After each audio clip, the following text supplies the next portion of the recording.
There was a time when some people in India got so hyped about the Trump-Modi bromance that they would rename their village as Trump Village, would conduct pujas and put tilaks on Trump posters, and would even make mandirs in his honor, worshipping his statue. But turns out, even gods get angry. And now India faces a massive 50% tariff on its goods exports to the US, one of the highest rates anywhere in the world, because the US believes that India should be punished for its purchase of Russian oil. So the tariffs came in two waves. From end July, they announced the first installment of 25% tariff on us, which was already higher than the 15 to 20% imposed on most of Asia. And then within a month, an additional 25% was slapped on India, taking the overall number to 50%. And throughout August, the rhetoric has only sharpened from the Trump administration. Peter Navarro, the man who is advising Trump on trade, has been making a series of confrontational and sometimes pretty personal attacks on Prime Minister Modi and India, saying things like the Ukraine conflict is evidently Modi's war, how India is buying cheap crude oil from Russia, converting it into refined petroleum and then selling it abroad, in turn fueling Russia's war machine, how India is getting in bed with authoritarians when it is reaching out to China and Russia, how India is the Maharaja of tariffs. The Indians are so arrogant about this. India, you're the biggest democracy in the world, okay? Act like one. There are a lot of things disturbingly wrong in his arguments. For one, China is the biggest buyer, not just of Russian crude oil, but hold your breath, also crude oil from Iran. You know, the country on which the US just dropped bunker-busting bombs at the behest of Israel. And wasn't it the US back in 2022 that wanted India to buy Russian oil because India shifting nearly a third of its oil demand away from open markets to Russia meant that lower oil prices would be there globally? And going by Navarro's own words, isn't being the world's largest democracy also about keeping the needs of its own people first? So if we are getting crude oil cheaper, and that is helping us keep petrol and diesel prices stable for our 1.4 billion strong population with one of the lowest per capita incomes among key middle income countries, isn't it then the duty of the democratically elected government to explore that option? And look, Mr. Navarro, if you are so concerned with India buying Russian energy, why not make any energy purchase from Russia illegal? Apply sanctions like you have put on crude oil from Iran or Venezuela, where any firm, bank or company dealing with them gets penalized by the US. But you don't have the guts to do that because, let's face it, Europe still relies on Russia for gas and oil, and even though they are trying to bring it down, it seems that they can only phase it out by 2028. So, for now, you seem completely at ease with European money going to Russia. You also can't poke China too much because now they are restricting their supply of rare earth magnets and that is threatening your companies. So Chinese money to Russia is also fine with you.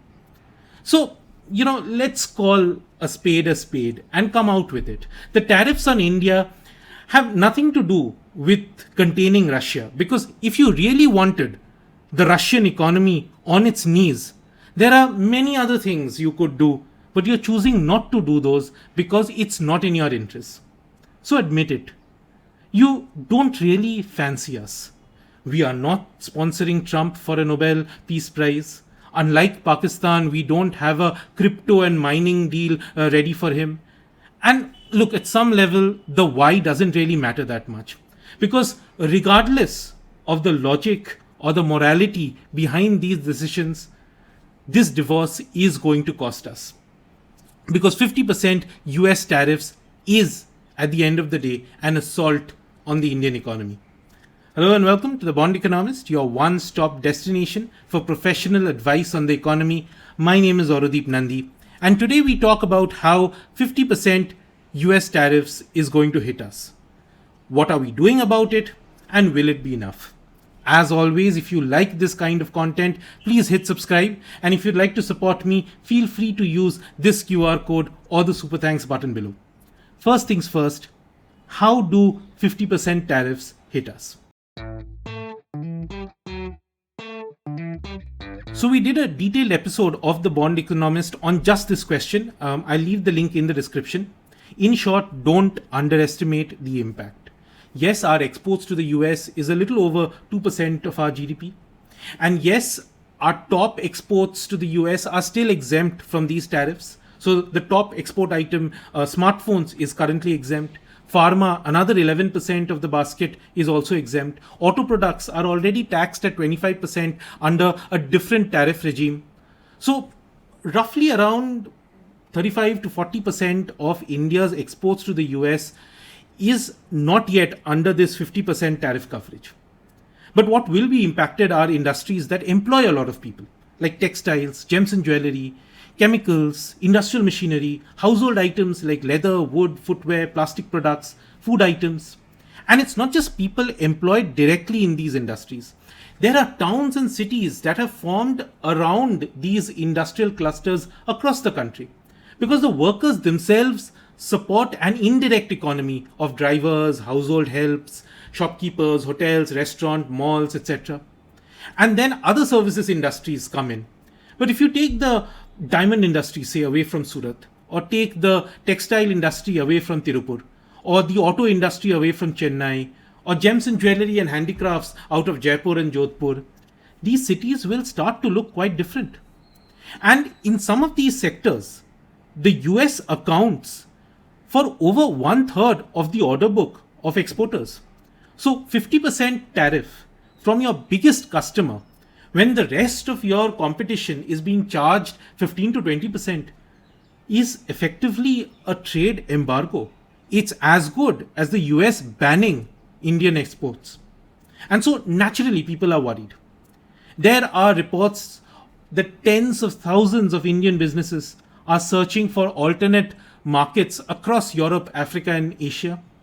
Firms have been front-loading their shipments to the US in July and August so that they can send as much as possible out before the 50% tariffs kick in. Exporters that can afford it are now planning to set up companies in other countries, in the Middle East, Latin America, Asia, Africa. So instead of shipping from India, they can reroute their products through these countries, modify, repackage them, and then send it to the US market under a lower tariff regime. So a gold necklace from India to the US will attract 50% tariffs, but the same necklace sent to, say, UAE and then exported to the US will only be charged 10% by the US. So companies are rushing to see if they can set up alternate bases. All of this translates to an existential threat for our factories, for our workers, and for our broader economy. So what is India doing about this? Well, to the public, the government has maintained a defiant face. Prime Minister Modi has said that there's going to be no compromise on the welfare of the farming community. And it makes sense. The question is not how expensive or cheap Russian crude oil is. The question is, why should the US be telling us how to run our country? India has also publicly started engaging more with Russia and China. There has been a flurry of high-profile visits between India and these countries, sending a not-so-subtle message to the US that there are real-world consequences of targeting us. You think we are a problem? Check out the people we are hanging out with now. Prime Minister Modi has also told Indians to buy more Swadeshi, buying more products from Indian firms. Will this help? Well, from an economic standpoint, GDP is consumption, investment, government spending, and net exports. So net exports goes down, and then the idea here is to replace it with domestic consumption. Very inspirational, but here's the problem. One, Indians buying more, say carpets from Indian manufacturers will not be the same as Americans or Europeans buying that carpet. Because typically they have a much better purchasing power, have much higher quality standards, and Indian firms make more money from them. So, us buying more Swadeshi goods can't make up entirely for the loss of the US market. And two, why will we be buying more? I mean, what makes you shop more? When you make more money, when you get more clients, when you can get a better job, when you're positive about the economy. But for this, the economy has to become more productive. And how does that happen? Well, through reforms, by ensuring that the economy functions more efficiently. Now, much of the low hanging fruits have already been picked. Foreign investments are now more or less freely allowed in the country. The government is far, far more fiscally responsible than it has been in the past. Inflation has been kept under control by the RBI. Bank balance sheets have been cleaned up. There is now an insolvency architecture in place to make it easier to wind down companies. There has been a massive digital transformation using Aadhaar and Jan Dhan accounts to seal leakages in government money going down to people. We have replaced multiple state taxes with one uniform GST framework across the country. And the government has been pumping in money into infrastructure in a way that hasn't happened in decades. And while production linked incentives to manufacturers to make in India hasn't been the rip-roaring success that the government may have wanted it to be, after all, manufacturing as a percentage of GDP has remained largely stagnant over the past decade. But some success stories are slowly emerging. It may not be a technological breakthrough, but India has managed to become one of the global hubs now of assembling and processing phones, laptops, tablets in a way that it has not quite managed to do in the past.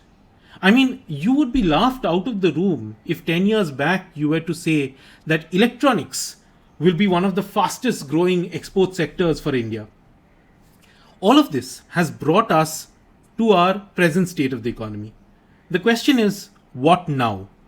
What more can be done to jumpstart the economy, to boost that domestic consumption that will help compensate for the US tariff shock? Well, part of the answer was in Prime Minister's Independence Day speech when he declared that the GST slabs are now going to go down from 5, 12, 18, 28% to only 5% and 18%. There's a lot of things to unpack here, of course, and it probably deserves a video of its own. But at the time of filming, we still have little idea on how the government plans to make up for the lost revenues. What will happen to the compensation cess that's being charged at present? Will states agree? There are reports emerging now that states are worried about the hit that they may have to face on revenues. There's also the question of how much companies will pass on the cuts in GST to consumers, and whether that will be enough incentive for us to spend more. But look, beyond these near-term concerns, this was much needed. Remember the whole caramel popcorn controversy when there was this national uproar on how even something as basic as popcorn came with a 3-tier GST structure.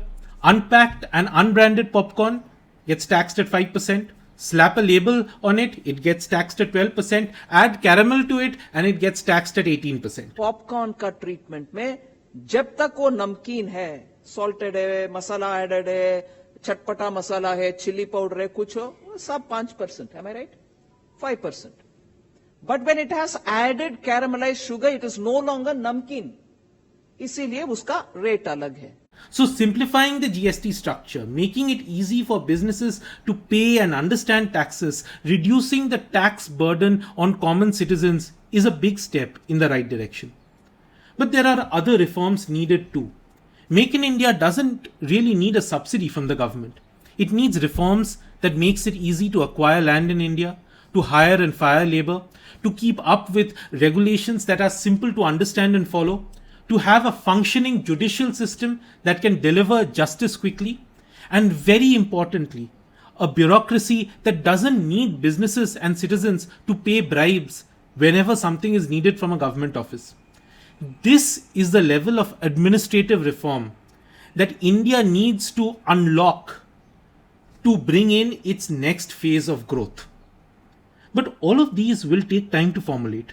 And the political climate also has to agree. I mean, the government's attempts to reform India's farming sector got bulldozed by tractors in Delhi. These reforms will also need cooperation from state governments. And even if all these dominoes are in place, it will take time before we see the impact of these play out on the country's growth. Meanwhile, there is actual bleeding happening right now because of the tariffs. So, what's India doing to stop that blood loss? Well, the first priority is to save the industries that are cut off from the US market now and are facing cash flow problems. So that means helping them get working capital loans, providing credit guarantees to banks, and helping exporters with interest payments. Second, help them find newer markets to sell their stock. Now, this is easier said than done. India has been really bad at capturing global manufacturing market share. Even in the past 10 years, when China has been facing export restrictions from the US, India's share of global goods exports inched up from around 1.6% in 2012 to 1.8% in 2023. Compare that to Vietnam, a far smaller country than us, which managed to yank up its share in global exports from 0.6% to around 1.5%, which is an increase of around 113%. So, India has to change its ball game. This means making better quality products, investing more in research and development, focusing on better market development, better branding, better logistics, things that you need to penetrate into newer markets. India has been signing trade deals with other countries aggressively. We recently concluded one with the UK. By the way, do watch the Bond Economist episode on that. I'll leave a link in the description. There are also discussions ongoing with EU, New Zealand, Oman, South American countries. So this is literally a time for all hands to battle stations. Now, whether all of this will be enough to save exporters remains to be seen. And so ultimately, at some level, through back channels, India is also probably trying to de-escalate the situation with the US. The government has reportedly hired 2 lobbying firms with close ties to the Trump administration to make India's case before the president. India has avoided confrontational attacks on the US. Unlike the heckling from the Trump administration, India's official comments of dissent have been very bureaucratic and official in nature. India has in fact picked up its purchases of US crude oil in August, even as it remained firm on its Russian oil purchases. And look, while it goes without saying that India should decide on its own energy purchases based on its own needs, the economics of the oil market currently is such that A, the discount that we are getting on Russian crude oil is barely $2 per barrel. So it's almost similar to global prices. And 2, global crude oil prices themselves are quite low. We are not at $110 per barrel as was the case in 2022. We are now at around $67 per barrel at the time of filming this video, which effectively means that the incremental hit to the Indian economy from shifting away from Russian crude oil is probably going to be much lesser than the hit to the Indian economy from 50% Trump tariffs. That said, the way things stand with the US currently, it doesn't look like just a Russian oil problem. The fault lines in the relationship run much deeper. Self-respect for India is not just about saying no to the US. It is about showing to the US that we can not only survive but can also thrive without you. And for that, it can't be business as usual in India. What are your thoughts? I'd love to hear from you in the comments. For more such insights, like, share, and subscribe to the Bond Economist.